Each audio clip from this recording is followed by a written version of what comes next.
Okay, तो आज हम क्या बनाने जा रहे हैं जिसकी तारीफ मैं बहुत बार अपनी दूसरी वीडियोस में कर चुकी हूँ और मुझे लगता था कि मैं आपके साथ ये शेयर कर चुकी हूँ, लेकिन देखा है तो कहीं मुझे इसकी वीडियो नहीं मिली। और ये बहुत ज़रूरी है आपके लिए जो लोग 50 तक पहुँच गए हैं, उनके लिए ये बहुत ज़रूरी है। अगर आप यंग हैं, 20s में 30s में हैं, तो आपके पेरेंट्स होंगे, पेरेंट्स के लिए ये चीज़ बहुत ज़रूरी है, आप उनको बताइए। और जो लोग बाहर रहते हैं कंट्रीज़ में, जैसे हो गया यूके, यूएसए, दुबई या कोई भी इधर वाली कनाडा, ये चीज़ें सब वहाँ पे ये चीज़ें सस्ती अच्छी मिलती हैं। इंडिया में ये मैंने सुना है ब्लूबेरीज जो हैं तकरीबन 1,000 या 2,000 रुपये पर किलो मिलती हैं, बहुत महंगी हैं। तो मैं नहीं सोच सकती कि वहाँ लोग इतना अफोर्ड कर सकेंगे अनटिल अनलेस आपके घर के बहुत से मेंबर काम कर रहे हैं, अच्छी इनकम है। तो फिर अपने पेरेंट्स के लिए आप इतना कर सकते हैं कि एक दिन में उनको इतना सा चाहिए जो कि फ्यू ग्राम्स ही है। और मैंने ये रोज़ाना मैं इतने से लेती हूँ, आधा बॉल, आधी कटोरी, जिसमें हम नॉर्मली दाल वगैरह चीज़ें लेते हैं। इसमें छोटी छोटी सी टहनियाँ होती हैं इसकी, जैसे आपको यहाँ नज़र आ रही है। इसको आप प्लग करके निकाल सकते हैं। और strawberries, I don't know strawberries का कैसे, आजकल तो हर जगह इवन हमारी सितारा भी खाती हैं रोज़ाना, वो भी दिखाती हैं कि सेम ऐसे वाले ही पैकेट आते हैं और ऐसी वाली ही स्ट्रॉबेरीज आजकल पता नहीं क्यों पूरी दुनिया में स्ट्रॉबेरीज आ रही हैं जो ऊपर से सारी वाइट होती हैं और नीचे से रेड होती हैं, लेकिन बहुत ज़्यादा रेड नहीं होती हैं। और ये वाली भी अंदर से देखें। अच्छा, स्ट्रॉबेरीज को आपने बहुत केयरफुली, इनके ये जो आप देख रहे हैं बीच बीच में आपको दाने दाने नज़र आएंगे, ये स्ट्रॉबेरी के बीज होते हैं, ये बाहर की तरफ निकलते हैं। और इनको आपने अच्छे से वॉश करना है पहले तो। और वॉश करते समय ही आप पहले उनको ऐसे करके हाथ से उनको वॉश कर सकते हैं, निकाल सकते हैं। अगर नहीं है तो एक नाइफ लेके हल्का सा उनके ऊपर से ऐसे निकाल दें तो वो निकल जाएंगे, क्योंकि अदरवाइज उनमें मिट्टी भी रहती है। तो आप पहले उनको वॉश कर लें, और अगर कुछ रह जाए, ये चुभते हैं, हाथ लगाओ तो चुभेंगे, तो आप उनको निकाल दें, क्योंकि उनमें फिर काफ़ी जर्म्स वगैरह, हेल्दी नहीं होगा। अब मैंने ये वॉश किए हैं, लेकिन इस जगह पे ये अभी भी काफ़ी अच्छे है। और ख़ासकर अगर मेरी तरह कोई ट्रीटमेंट वगैरह के थ्रू गुजर रहा है, तो उनके लिए तो ये एहतियात बरतनी बहुत ज़रूरी है कि आप इसके ये बीज और उनके साथ अगर बाय चांस कभी कोई हो, ये देखें अभी ये नाइफ पे आप देखें कितना ये काला काला निकला है ना, ये सारे इसके बीज हैं। और ऐसे ही यहाँ पे भी कई तो वॉश करते टाइम निकल जाते हैं, अगर नहीं निकले तो आप उनको ऐसे हल्का हल्का सा करेंगे और वो निकल आएगा। तो आपने ऐसे करके उनको देखिए निकाल देना है। तो उसके बाद मैं आपको बताऊं करना क्या है। इतनी सी आपने ब्लूबेरीज लेनी है, इतनी सी आपने स्ट्रॉबेरीज लेनी है, और एक बनाना।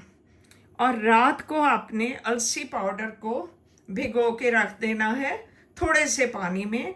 और जब आप मॉर्निंग में बनाने लगेंगे मिल्क शेक, तो उसमें आपने आंवला का पाउडर वो भी करना है। ये देखिए इसमें अगर नज़र आ रहा है, अभी मैंने आंवला पाउडर और शुगर इसमें डाली है। शुगर अपनी मर्ज़ी के हिसाब से, और मिल्क फिर बाद में मिल्क डालना है। तो अभी मैं ब्लूबेरीज को इसमें डाल देती हूँ, जिस जग में मैं रोज़ाना बनाती हूँ। और फिर मैं स्ट्रॉबेरीज को भी ऐसे ही काट के, इसको आप छोटे टुकड़े करना चाहो, बड़े करना चाहो, वो तो क्रश हो ही जाते हैं जितना भी करेंगे। तो जस्ट इनको जल्दी जल्दी से आप 2-4 टुकड़े करके और फिर बाकी चीज़ों के साथ उसको मिला लें। और उसके बाद बनाना को भी ऐसे ही चॉप करना है तो चॉप कर लें। और हाथ से तोड़ना है तो हाथ से तोड़ लें, और मैं नॉर्मली हाथ से ही तोड़ लेती हूँ उसको। तो अभी मैं बनाना को भी कर लेती हूँ। और ये देखिए कटोरी में यहाँ भी इसके बीज निकले हुए हैं। तो ये आपको थोड़ा केयरफुल रहना होता है क्योंकि इनमें जर्म्स हो सकते हैं। जब मैं फर्स्ट टाइम अपनी कीमोथेरेपी से गुजर रही थी उस वक्त मुझे भी और एक मेरी फ्रेंड अमेरिका में थी, उसका भी कैंसर हुआ था मेरे बाद में। उसको अमेरिका वालों ने तो टोटली मना कर दिया था कि स्ट्रॉबेरीज आप अपने इलाज के दौरान नहीं खा सकते क्योंकि उनमें बहुत जर्म्स होते हैं और अगर आप उसको अच्छे से साफ नहीं कर पा रहे तो बेटर है आप नहीं खाएं। तो अभी देखें मैंने बनाना को पील कर लिया है और ऐसे बनाना को हाथ से तोड़ते जाएं, छोटे छोटे टुकड़े कर लें। और पका हुआ बनाना हो तो बहुत अच्छी बात है, अगर ना पका हो तो उसको थोड़ा सा ज़्यादा आपको मैश करना पड़ेगा। तो ये मैंने डाल दिए जी बनानास भी।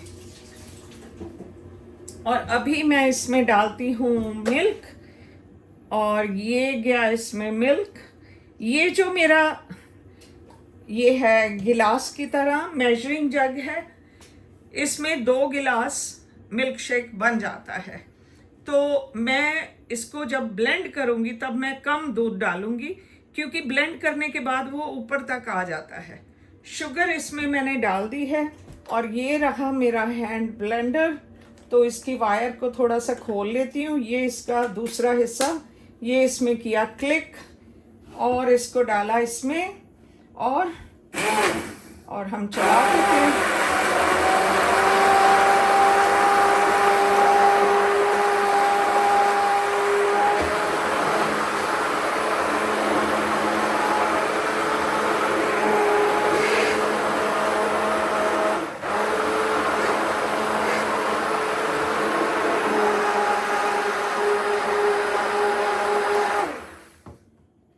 अब इसमें थोड़ी जगह है तो मैं थोड़ा मिल्क और ऐड कर लेती हूँ।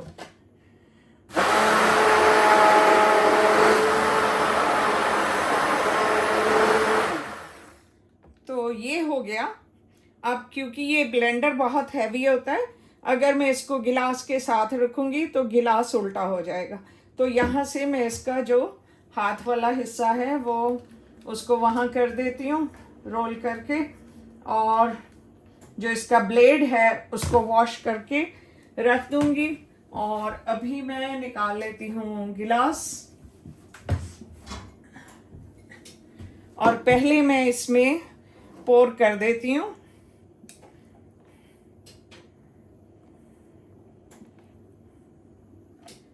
ये देखिए जी, आप देखिए कितना मज़े का ये मिल्क शेक आपका, जो कि आपके लिए बहुत न्यूट्रिशियस है, बहुत ज़्यादा ही ताकतवर है। इसका मेन जो है चीज़, ये जितना हमने इसमें डाला है वो आपकी मसल्स को स्ट्रॉन्ग करता है।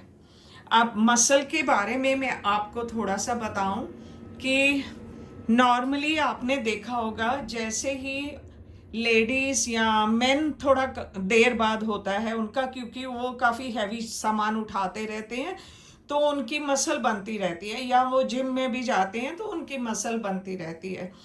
तो लेडीज़ क्या होता है, सिर्फ घर का काम किया, सफाइयाँ की, रोटी बनाई, उतने में आपकी बाजू की या लेग की मसल यूज़ नहीं होती है।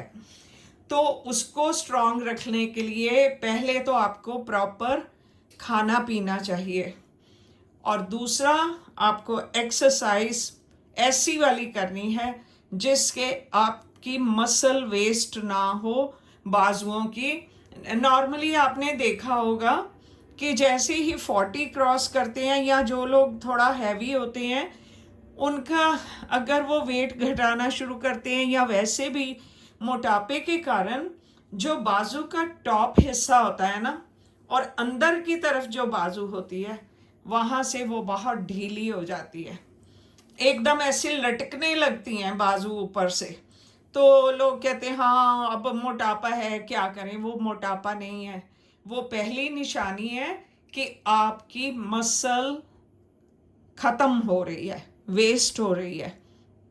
और मसल को अगर आपने ठीक रखना है तो पहले आपको ऐसी चीज़ें लेनी पड़ेंगी। और दूसरा, एक्सरसाइज अपनी बाजू की, अपनी टांगों की, ताकि आप सीधे खड़े हो सकें। और जब आप एक्सरसाइज भी कर रहे हो और ड्रिंक वगैरह, फूड वगैरह भी ठीक ले रहे हो, पानी रोज़ाना सुबह गुनगुना पानी 1 गिलास, सबसे पहले कुछ भी और खाने से पहले आपको 1 गिलास पानी लेना है। उससे आपका पेट साफ रहेगा, आपके अंदर पानी की कमी नहीं होगी। ये मैंने पिछली वीडियो में भी बताया था। लेकिन अब सवाल ये पैदा होता है कि अगर आपको ये ब्लूबेरीज या स्ट्रॉबेरीज लेना मुश्किल है तो आप क्या करें। तो फिर आप ये करें, एक तो गुनगुना पानी ज़रूर पिएं। एक जो भी आपका फ्रूट चीप मिल रहा है, जैसे ऑरेंजेस हैं, अमरूद हैं, जिसमें विटामिन सी भी बहुत ज़्यादा है, दोनों में मौसम के हिसाब का हर फ्रूट आप अच्छे से खाएं। और मिल्क शेक बनाना है तो आप सिर्फ उसमें अलसी डाल लें, केला डाल लें, वो चीज़ें भी चल जाएंगी। अगर स्ट्रॉबेरी ब्लूबेरी नहीं डाल सकते कोई बात नहीं, केला डाल लें उसमें। लेकिन मेन जो चीज़ है ना वो है अलसी। और अलसी को कई लोग हमने देखा है वो कच्चा ही ऐसे खा रहे हैं, वो अच्छी बात नहीं है। हर एक को बार बार टोकना अच्छा नहीं फील हुआ, क्योंकि लोग जब वो एक स्टेज पे पहुंच जाते हैं ना कि जब वो पब्लिक फिगर बन गए हैं, तो वो फिर खुद को सोचते हैं कि हम क्यों इनका सुने, हम क्यों इनको जवाब दें। तो ठीक है भाई, आपकी लाइफ, आप जाने, आपका काम। लेकिन जो सही बात है, जो मेरे फ्रेंड्स इतना कुछ अफोर्ड नहीं कर सकते जो वो पब्लिक फिगर बन के कर रहे हैं, तो मैं तो चाहूँगी मैं पहले अपनी फ्रेंड्स की हेल्प करूँ। तो मैं दोस्तों यहाँ हूँ आप लोगों के लिए, क्योंकि सब लोग मेजॉरिटी मिडिल क्लास होते हैं, कोई अपर क्लास नहीं होता है। लेकिन जो अपर क्लास होता है वो भूल जाते हैं कि वो शुरू में लोअर क्लास थे, जहाँ उनको कोई नॉलेज नहीं थी। और पैसा होने से हर चीज़, ये भी खा लो वो भी खा लो, उसका कोई फ़ायदा नहीं होता है। अलसी को आप भून के खाएं या भिगो के खाएं तो उसका फ़ायदा ज़्यादा है।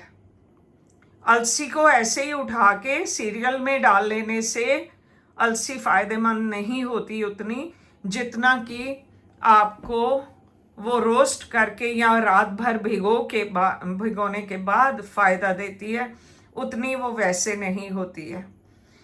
तो आई होप आपको मेरी आज की ये वीडियो ठीक लगी होगी, फ़ायदेमंद लगी होगी। जहां आप अफोर्ड कर सकते हैं प्लीज़ ये लीजिए और साथ साथ एक्सरसाइज कीजिए।